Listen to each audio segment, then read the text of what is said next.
Polisiýanyň ýol gödäwçiligi gullugynyň işgärleri Lewapol aýatynyň administrativ merkezine sürüjilerden para almak işlerini güýçlendirýär. Bu barada Azatlyk radiosynyň habarçysy 24 awgustda Sebitden habar berdi. Ýol polisiýasy awtoulagda köçe ýol hereketiniň düzgünlerini bozan sürüjileriň ýygynyň koglap para alyp başlatyp bir sürüji Azatlyk radiosynyň habarçysy bilen gurrundaşlykda aýtdy. Türkmenistanyň polisiýanyň ýol gödäwçiligi gullugynyň şikargahy hasaplanýan köçelerde polisiýa gödäwçiliginiň güýçlenmegi bilen şäheriň çägine hereket edýän mikroawtobus sürüjileri ýol polisiýasynyň sowulmagyň uguruny gözleýär. Gazel kısımlı mikroawtobus sürücüleri ýol polisiýasyndan gaçmak üçin öz uğurlaryny ütgödüp başga ýollardan sürýärler.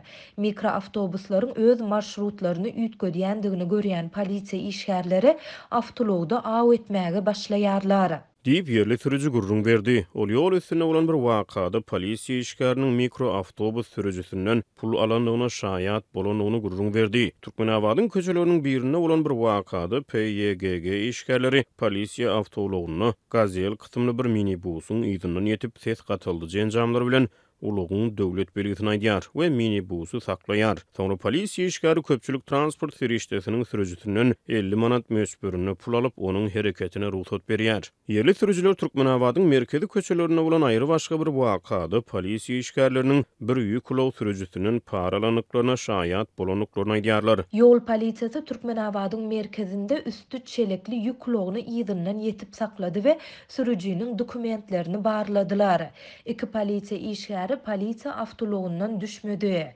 Ýük ulag sürüjisi çelegiň arkasına geçip öz gapçygyndan pul çykardy we onu öz eli bilen ýol gödäwçiligi gullugynyň işgärlerine eltip berdi. Ýol gödäwçiligi awtologundaky işgärler pulu alandan soňra ol ýeri terk etdiler.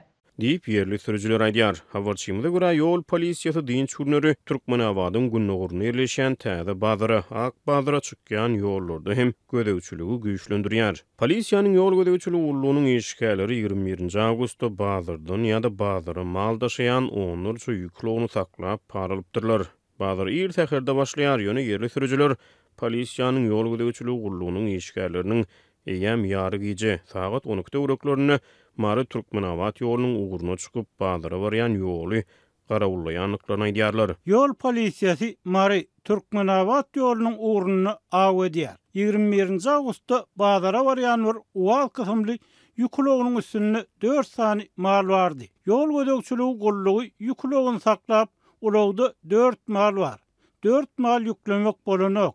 Peregruz diýip her mal üçin 10 manat pul sorady. Eger sürüji şol parany bermese 300 manat jerime ýazyljakdygyny öýdürdi. Diýip ýük ulag sürüji Azatlyk radiosynyň habarçysyna gurrun berdi. Habarçymyz bazara çykýan ýollarda Mary Türkmenabad ýolunyň uguruny bazar sowlandan soň günortanam polisiýanyň ýol gödäwçiligi gullugynyň işgärleriniň köpelýändigini habar berýär. Ýerli sürüjiler gödäwçilik güýçlendirilen awtomagistralalyň uguruny günnüz 12-den soňra polisiýa işgärleriniň epesli köpelýändigini aýdýarlar. Her adymda diýen ýaly gödäwçilik polisiýasy sürýär. Bazardan çykyp tä Türkmenabadyň merkezine barýan çaň tas 5 ýerde dagy ýol gödäwçilik polisiýasy ulaglary saklaýar.